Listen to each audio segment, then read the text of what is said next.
दोस्तों इस चैप्टर हम लोग सीखेंगे multi column sort. Multi column sort किस तरह से किया जाता है। आप सिस्टम में देख रहे हैं, यहाँ पर स्टूडेंट्स के नेम्स हैं, उनके रोल नंबर्स हैं, मार्क्स हैं, टोटल मार्क्स हैं और परसेंटेज है।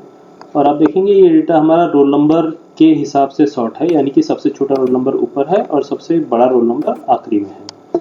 हमें मेरिट लिस्ट बनानी है। मेरिट लिस्ट का मतलब है जिसके मार्क्स सबसे ज़्यादा हैं वो सबसे ऊपर होगा और जिसके मार्क्स सबसे कम है वो नीचे होगा। तो इसके लिए हमें क्या करना होगा, हमें टोटल कॉलम में क्लिक करना होगा। जिस कॉलम से हमें सॉर्ट करना है हमने टोटल में क्लिक किया और Z2A यानी कि सबसे बड़े नंबर ऊपर और सबसे छोटे नीचे इसको क्लिक कर दिया। जैसे ही हमने सॉर्ट किया आप देख रहे हैं सबसे बड़ा मार्क्स वाले ऊपर पहुंच गए और जो छोटे मार्क्स वाले हैं वो नीचे आ गए। यहाँ पर भी एक्सेल ऑटोमेटिकली ऊपर हेडिंग को बाकी डेटा से अलग मानता है और डेटा के ऊपर ही सॉर्टिंग करता है, हेडिंग के ऊपर नहीं मानता। आपने यहाँ देखा रेड कलर में नैन्सी जो सेंटर में थी अब वो ऊपर चला गया और नैन्सी के मार्क्स के साथ बाकी डेटा भी ऊपर चला गया है। सिर्फ नैन्सी नहीं, बाकी सारा डेटा चला गया और इसके साथ में सीरियल नंबर भी चला गया है।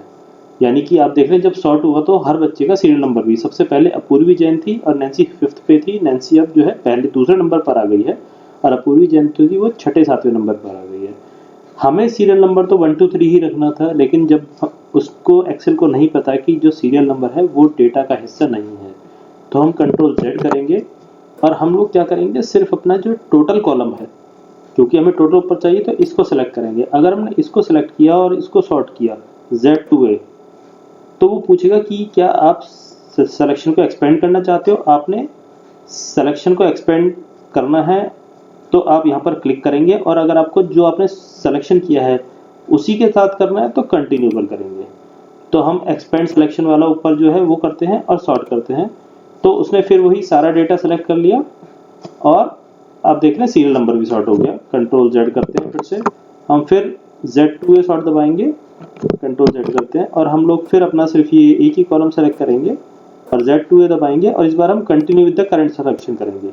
जब इसको सॉर्ट करते हैं तो क्या होता है, सिर्फ हमारा यही वाला कॉलम सॉर्ट होता है और बाकी नहीं होता है। इसका क्या मतलब हुआ कि जो मार्क्स पहले नैन्सी के थे अब वो मार्क्स हर्ष के हो गए हैं, यानी कि नैन्सी के और हर्ष के मार्क्स की अदला-बदली होगी, बाकी सारे डेटा अपनी जगह पर है।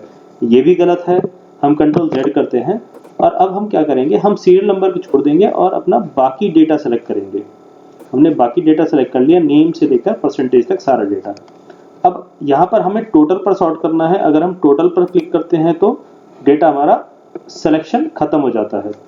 इसके लिए तरीका क्या है, हम डेटा को सेलेक्ट करेंगे और कस्टम सॉर्ट करेंगे। हमने यहाँ सॉर्ट का ये बड़ा बटन है, इस पर क्लिक किया और यहाँ पर अब हम बताएंगे कि सॉर्ट बाय हमें करना है टोटल पर। हम टोटल सेलेक्ट कर लेंगे।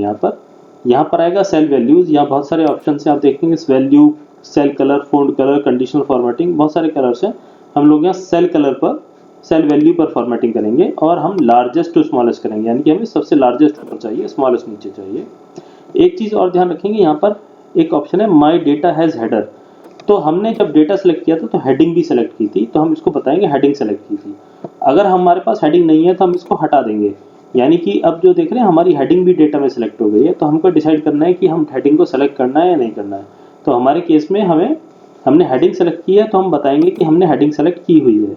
जैसे हम ऐसा करते हैं वो हेडिंग को यहाँ से हटा देता है और बाकी डेटा को सॉर्टिंग कर देता है और ओके करेंगे।